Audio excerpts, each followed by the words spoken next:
तो आदाब, नमस्कार, गुड इवनिंग, सत श्री अकाल। एक बार फिर आप तमाम लोगों का स्वागत है क्राइम तक की कहानी के इस एपिसोड में। उम्मीद है पूरी फैमिली अच्छी होगी, अपनों और अपनों का ख्याल रख रही होगी। आज की कहानी की शुरुआत एक गुड न्यूज़ से, एक अच्छी खबर से। हम लोग लगातार बात कर रहे थे निमिषा प्रिय को लेकर। बस कुछ घंटे बाद मौत दस्तक देने वाली थी। करिश्मा इसी को कहते हैं। और कुछ घंटे पहले खबर आई कि निमिषा प्रिय की सजाए मौत को कुछ दिनों के लिए फिलहाल टाल दिया गया। खत्म नहीं है, माफ़ी अभी नहीं मिली है, लेकिन इस फांसी को टालने से एक उम्मीद ज़रूर जगी है कि शायद बात बन जाए। जिस परिवार में जिस शख्स का कत्ल हुआ है उसका परिवार निमिषा को माफ़ी दे दे और निमिषा जिंदा हिफाजत से वापस अपने देश लौट आए। कैसे हुआ ये सब कुछ, क्योंकि भारत सरकार ने कल सुप्रीम कोर्ट में कहा था कि यमन जैसे देश जितना मुमकिन था हमने किया, इससे ज़्यादा कुछ नहीं कर सकते। लेकिन उसके बावजूद एक दूसरे चैनल से सब कुछ ये हो रहा था, बातचीत चल रही थी, जिसमें एक सोशल एक्टिविस्ट, सामाजिक कार्यकर्ता सैम्बल थे। फिर कहाँ किन किन से बात हुई और आखिरकार कैसे इस नतीजे पर पहुंचा गया कि फिलहाल टाल दो। 16 जुलाई की सुबह जो निमिषा को सजाए मौत मिलनी थी, कुछ वक्त के लिए रोक दो। तो ये क्यों और कैसे हुआ, ये पूरी कहानी आपके सामने रखूं उससे पहले एक ऑडियो सुनाना चाहता हूं आपको। बिहार की राजधानी पटना से फिर एक खबर आई है और इस खबर के साथ कई अजीब चीजें। ये एक फोन पे बातचीत हो रही है एक पति और पत्नी के बीच, और इस बातचीत को जब आप सुनेंगे तो साफ होगा कि पति कहीं फंसा हुआ है और पत्नी उससे पूछ रही है कि वो इस वक्त कहाँ है। तो पहले ये बातचीत सुन लीजिए। अरे खोलो ना यार, मर जाएंगे यार। कहाँ है अभी? आप दिख तो नहीं रहे हैं। अंदर खोलो ना गेट। अरे पागल, मर जाएंगे यार मिट्टू। हम बाहर खड़े हैं गैलरी में, कहाँ दिख रहे हैं आप? अरे गेट अंदर खोलना। मर जाएंगे मिट्टू। हम आ रहे हैं, एक मिनट रुकिए। मर जाएंगे यार, मर जाएंगे यार, खोलो गेट प्लीज। आ रहे हैं, अभी आ रहे हैं। हम मर जाएंगे। तो आप हैं कहाँ पे? आप नहीं घर के पास हैं? अरे घर में ही है यार। आ रहे आ रहे। मेरे कमर के ऊपर गाड़ी चढ़ा हुआ, मर जाएंगे। कमरे के ऊपर गाड़ी चढ़ा हुआ है? हाँ। कौन सा गाड़ी चढ़ा हुआ है? गेट खोलो। अरे आप हैं कहाँ, ये बोलिए ना, माथा खा रहे हैं। मर जाएंगे मिट्टू। हैं कहाँ भी बोलिए जल्दी हमको। हाँ तो मर जाएंगे। हाँ भी बोलिए ना जल्दी। हेलो। हाँ, मर जाएंगे। अभी है कहाँ, जल्दी बोलिए ना। हम घर में ही हैं। घर कहाँ है? घर नहीं है अभी। हम मर जाएंगे। अभी मर जाएंगे। अभी है कहाँ पे, ये बोलिए ना। हम लोकेशन भेज रहे हैं। हाँ भेजिए, जल्दी भेजिए। तुम लेकिन गेट खोलना पहले। हम गेट हम खोल मर जाएंगे। आप लोकेशन भेजिए ना अभी जल्दी। हम भेज रहे हैं। हाँ भेजिए जल्दी से, जल्दी भेजिए। भेज रहे हैं। ये फोन पति पत्नी के बीच फोन पर बात हो रही थी। एक तरफ पति था अभिषेक वरुण और दूसरी तरफ उनकी पत्नी। अभिषेक वरुण पटना की ICICI लोम्बार्ड बैंक में एक ब्रांच मैनेजर। अब संडे को एक पार्टी थी, एक किसी कुलीग के पेरेंट्स की एनिवर्सरी। तो पटना में ही ये पार्टी थी और उस पार्टी में अभिषेक अपनी पत्नी और बेटी को लेकर पहुंचा। रात वहां पार्टी खत्म हुई। उसके बाद अभिषेक वहां से निकला अपनी स्कूटी पर, लेकिन उस पार्टी में अभिषेक ने कुछ ज़्यादा ड्रिंक कर ली, शायद ड्राइव कर नहीं पाता। उसकी वाइफ ने उससे कहा कि तुम चला नहीं पाओगे। तो अभिषेक ने अपने एक दोस्त से कहा कि ठीक है, तुम मेरी बीवी और बेटी को घर पहुंचा दो, मैं अपनी स्कूटी से आ रहा हूँ। बीवी बेटी को दोस्त घर पहुंचा देता है। अभिषेक अब अपनी स्कूटी पर निकलता है, लेकिन वो घर नहीं पहुंचता। ये वाकया है करीब रात 10:18 का, जब ये लोग निकले थे। इसके बाद अब घर नहीं पहुंचा, बीवी ने फ़ोन किया, फ़ोन उठाया नहीं। फिर अभिषेक ने फ़ोन किया और अभिषेक ने जब फ़ोन किया देर रात, तो अपनी पत्नी से कहता है, जो भी आपने सुन, कि मुझे बचा लो, मेरे ऊपर गाड़ी गिरी हुई है। पत्नी पूछ रही है कि तुम कहाँ? वो अपना लोकेशन नहीं बता पा रहा। हालांकि पत्नी से उसने कहा, ये पूरी ऑडियो नहीं, इसके अलावा भी कुछ था, कि मेरे चारों तरफ दीवार है और मेरे ऊपर गाड़ी गिरी हुई है।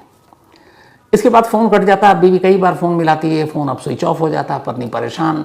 देर रात फिर वो पुलिस स्टेशन पहुंचती है, पुलिस में रिपोर्ट लिखाती है। पुलिस कहती है ठीक है हम ढूंढेंगे। उसके बाद वो अपने जीजा के साथ रात को ही निकलती है, उस पूरे रूट में हर एक गली हर जगह छानती है, लेकिन पति कहीं नहीं मिलता। सुबह पुलिस में FIR लिखा दी जाती है, पुलिस भी ढूंढ रही होती है। अब उसके मोबाइल से जो अभिषेक के लास्ट लोकेशन मिला वो पटना से दूर बेऊर, जहाँ पे मशहूर जेल है, मशहूर और बदनाम दोनों कहें, तो उसी बेऊर के पास एक लोकेशन मिला, एक खेत के करीब एक घर का। पुलिस रिश्तेदार वहाँ पहुँचे, उन्होंने ढूंढा, कुछ मिला नहीं। बारिश होने लगी, पुलिस वाले लौट गए, रिश्तेदार वहीं पे थे। फिर उन्होंने देखा कि अभिषेक का चप्पल वहीं पड़ा है, अभिषेक की स्कूटी के टायर का मार्क भी कुछ जगह पे था। उन्होंने पुलिस वालों को बताया, बारिश हो गई, फिर शाम हो गई, रिश्तेदार भी लौट आए, पूरा मंडे भी बीत गया। अब आ गई ट्यूसडे की सुबह। ट्यूसडे फिर रिश्तेदार पहुंचते हैं उसी लास्ट लोकेशन पे, आसपास ढूंढ रहे हैं वहाँ पुलिस ने जहाँ ढूंढा था। लेकिन इसी बीच में अभिषेक के ससुर ढूंढते ढूंढते खेत में पहुंच जाते हैं और खेत पे पगडंडी से चलते चलते अचानक उन्हें कुआं नजर आता है। वो कुएं के अंदर झांकते हैं, उनकी चीख निकल जाती है। उस कुएं के अंदर अभिषेक की स्कूटी और अभिषेक की लाश दोनों पड़ी हुई थी। ये कुआं करीब 30 फीट गहरा और सूखा था। अब वो देखते हैं, बदहवा सीखते हैं, लोग आते हैं, बाकी रिश्तेदार, फिर फौरन पुलिस को खबर दिया जाता है, फिर पुलिस आती है। इसके बाद करीब 6 घंटे लगते हैं लाश को बाहर निकालने में। अब ये जो मेन सड़क से इस कुएं तक का रास्ता है वो पूरी पगडंडी है, इंसान भी उस पर बेफिक्र होकर नहीं चल सकता, आपको अपना बैलेंस बना के चलना है, पतली सी उबड़ खाबड़ है। अब सवाल यह है कि मेन रोड से उस पगडंडी पर रात के अंधेरे में अभिषेक स्कूटी लेकर कैसे गया और फिर पगडंडी के करीब कुएं में गिरा। अगर नशे में था और वो कुएं में गिर गया, एक्सीडेंट यह है, हो सकता है, मुमकिन है।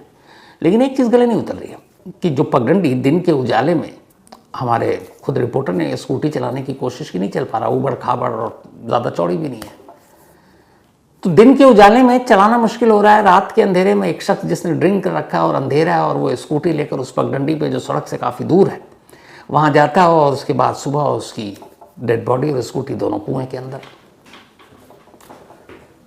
कुछ भी हो सकता है, मे बी एक हादसा भी हो सकता है, मे बी ये कत्ल भी हो सकता है। पुलिस का कहना है कि फिलहाल तफ्तीश कर रहे हैं। 200 मीटर तक जब इस मेन रोड से, उससे पहले कोई पीछा करता हुआ दिखाई नहीं दिया। लाश को पोस्टमार्टम के लिए भेजा गया। अब पोस्टमार्टम रिपोर्ट से क्लियर हो जाएगा कि मौत की वजह क्या है। रिश्तेदारों ने शक जताया कि यह प्री प्लान मर्डर है और उसकी वजह बता रहे हैं कि अभिषेक का एक दोस्त था, उस दोस्त के साथ पैसे को लेकर कुछ झगड़ा था और वो दोस्त से मुलाकात होती नहीं थी। लेकिन संडे को जो पार्टी थी, उस पार्टी में एक लंबे वक्त के बाद वो दोस्त भी आया था और उस पार्टी में उसका दोस्त का आना, अभिषेक का इस कदर ड्रिंक करना और फिर उसी रात उसका गायब होना, फिर सुबह कुएं में लाश का मिलना, ये इत्तेफाक नहीं हो सकता, ऐसा उनका कहना है। तो पुलिस जांच कर रही है। लेकिन ये सवाल है वाकई कि अगर आप ध्यान से उस पगडंडी को देख लें कि क्या नशे के अंदर रात के अंधेरे में एक शख्स इस पगडंडी को पार कर सकता है स्कूटी पर, देखकर मुझे तो डाउट हुआ, लेकिन कुछ भी हो सकता है। तो खैर, ये थी इस बैंक मैनेजर की रहस्यमय मौत की कहानी। इस पर जो भी अपडेट होगा आपको ज़रूर देंगे। अब आते हैं अच्छी खबर पर। निमिषा प्रिय, 16 जुलाई की तारीख तय की गई थी। सुप्रीम कोर्ट में कल कहा गया 18 जुलाई को सुनवाई होगी। भारत सरकार की तरफ से अटॉर्नी जनरल ने सुप्रीम कोर्ट को कहा कि हमने तमाम कोशिश की, लेकिन यमन दुनिया के बाकी देश जैसा है नहीं, तो वहाँ प्रॉपर चैनल किससे बात करें। फिर भी कोशिश जारी है। कोशिश जारी थी, लेकिन ये कोशिश कर रहा था फ्रंट पर आकर एक सामाजिक कार्यकर्ता सैम्बल। ऐसा नहीं है कि इसमें भारत सरकार ने भी मदद नहीं की।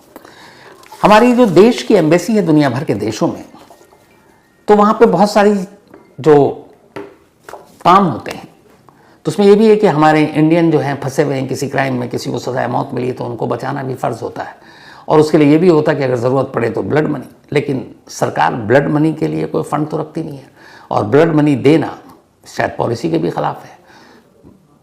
आपको बताना पड़ेगा कि अगर आप 8-10 करोड़ रुपए दे रहे हैं तो किस फंड से दे रहे हैं, क्योंकि सरकार के ख़जाने के पाई का हिसाब रखा जाता है। तो हर एम्बेसी में एक वेलफेयर फंड होता है और उसी वेलफेयर फंड से ऐसी चीज़ों को निपटाया जाता है।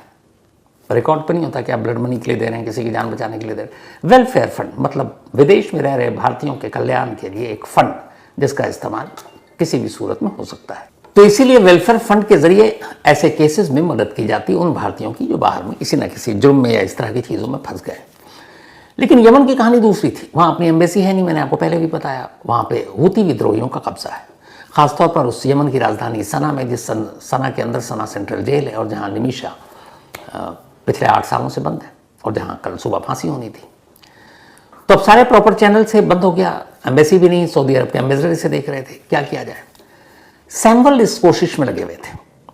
सैमुअल को यह था कि अब हूती के टॉप लीडरशिप या ऐसे किसी शख्स को पकड़ा जाए जिसकी बात हूती भी माने, वहाँ की लीडरशिप भी माने, जो वहाँ के पावरफुल लोग हैं वो भी माने। अब हूती के जितने टॉप लीडरशिप है उनका कनेक्शन ईरान से है। ईरान में भी एक शख्स है जिनको बड़ी इज्जत से देखा जाता है और यमन में भी वो शख्स है और उनका नाम है शेख हबीब उमर बिन हाफिज। ये एक इज्जतदार चेहरा है यमन के अंदर। तो जो भी हूती के विद्रोही हैं वो या पुरानी सरकार, पिछली सरकार, इन सब के अंदर इनका एक कल है। तमाम रास्ते से होते हुए सैमुअल शेख हबीब उमर बिन हाफिज तक पहुंच बनाते हैं, उनसे बातचीत होती है। अब शेख हबीब उमर बिन हाफिज तक पहुंचना और फिर उनसे बात करना और वो तैयार हो जाना, ये पहली जीत थी। इसके बाद वो सारी बात सुनते हैं, फिर कहते हैं ठीक है। आज जब ये सारी चीज़ें एंड टाइम पे, क्योंकि वक्त भाग रहा था, कल सुबह फांसी होनी थी, तो शेख हबीब उमर बिन हाफिज की पहल पर एक मीटिंग बुलाई गई आज, यानी 15 जुलाई को।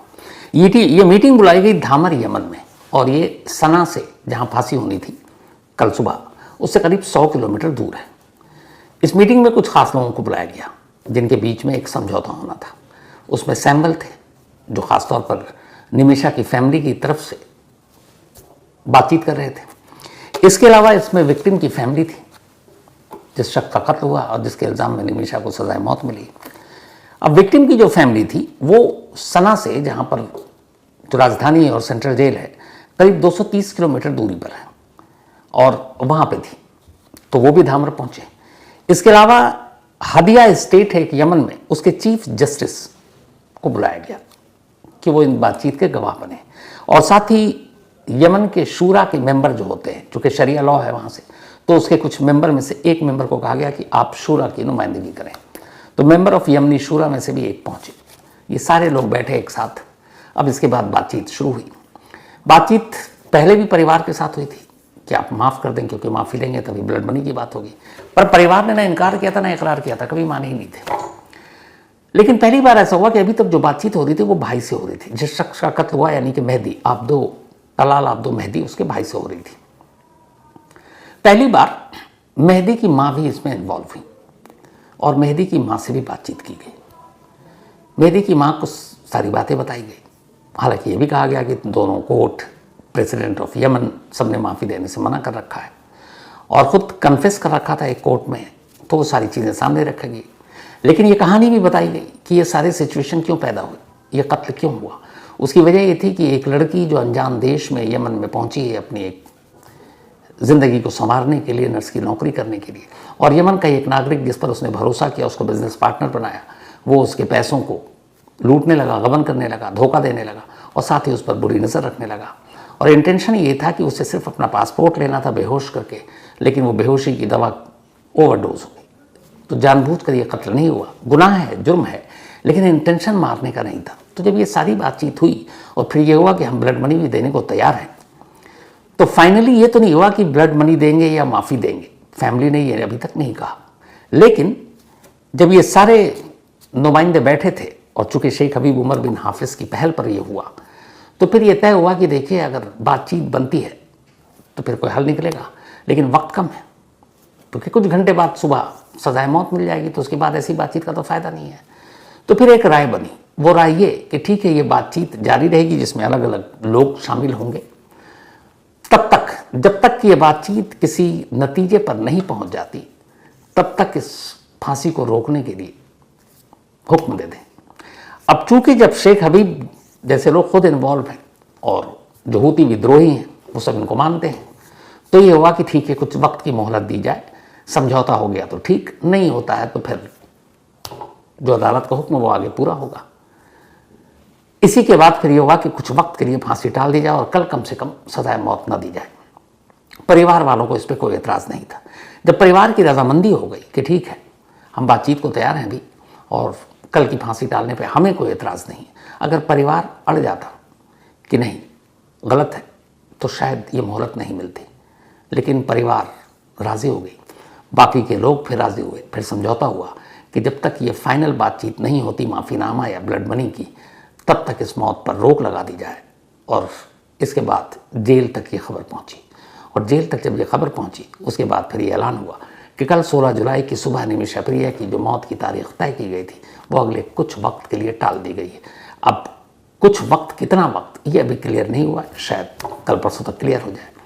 लेकिन ये एक अच्छी खबर है कि एक फांसी टल गई कुछ घंटे पहले। दुआ यही है बातचीत पूरी बन जाए, फैमिली माफ़ कर दे। और एक और भी है कि अब 11 करोड़ इंडियन करेंसी में 11 करोड़ रुपए का ऑफर दिया गया है ब्लड मनी का। तो अगर वो मान लेते हैं, बाकी 2 ऑफर के बारे में आपको बता ही रखा है, यूएई या फिर सऊदी अरब में नौकरी या मेडिकल ट्रीटमेंट, किसी पर भी अगर वो एक्सेप्ट कर लेते हैं तो बहुत मुमकिन है निमिषा की ज़िंदगी बच जाए। और हम सबकी यही दुआ है कि ऐसा ही हो। तो ये एक अच्छी खबर, और इसी के साथ कहानी में आज इतना ही। गुजारिश यही है कि आप लोगों से एक बार फिर क्राइम तक जरूर सब्सक्राइब कीजिए, अपने तमाम लोगों से कराइए, और जितनी बड़ी तादाद में करा सकें बहुत खुशी होगी। और आप लोगों का प्यार यूँ मिलता रहे। मैं और मेरी टीम की बस यही ख्वाहिश है, यही दुआ है कि आप लोग अपना प्यार इसी तरह देते रहें, अपने सुझाव सवाल भी दें, लेकिन क्राइम तक सब्सक्राइब जरूर कीजिए। तो कल 9 बजे आपसे फिर से मिलेंगे, तब तक के लिए थैंक यू।